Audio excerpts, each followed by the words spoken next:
नाजरीन अस्सलाम वालेकुम। IND टुडे न्यूज में आपका खैर मकदम करते हैं। आइए देखते हैं ये तफसीलात। पुलिस मलकपेट और साउथ जोन की टास्क फोर्स टीम ने मलकपेट पुलिस स्टेशन के हुदूद में नकबजनी की 2 वारदातों को 8 घंटे में हल कर लिया और एक सारक मीर कासिम अली खां को गिरफ्तार करके इसके पास से 55 तोले तराई जेवरात जिसकी मालियत 18 लाख रुपए बताई जाती है बरामद कर लिया।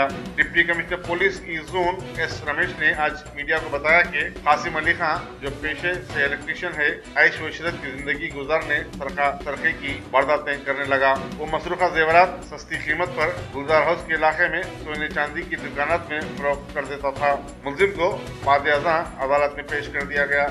मलकपेट पुलिस स्टेशन और टास्क फोर्स वालों ने मिलकर 8 साल बाद एक मशहूर चोर को पकड़ा है जिन्होंने घर में चोरी डालते हैं और 2010 में मलकपेट में एक बहुत बड़ा डाका डाला है।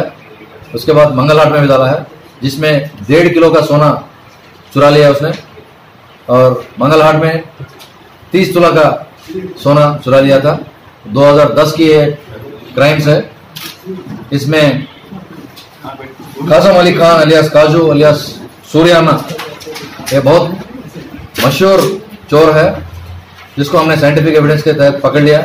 आज वो चोरी के कुछ बचे हुए सोने को बेचने के लिए जब निकल पड़ा, टास्क फोर्स और मलकपेट पुलिस ने इनको सुबह पकड़ लिया।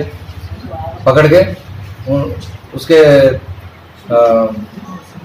लेके सोना रिकवर किए जिसमें थोड़ा मंगलहाट और बाकी मलकपेट पुलिस स्टेशन लिमिट्स में कंप्लेनेंट्स को हैंड ओवर कर रहे हैं।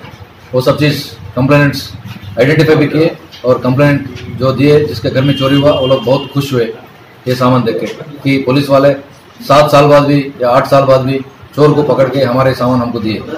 हालांकि कम भी मिले लेकिन मिले।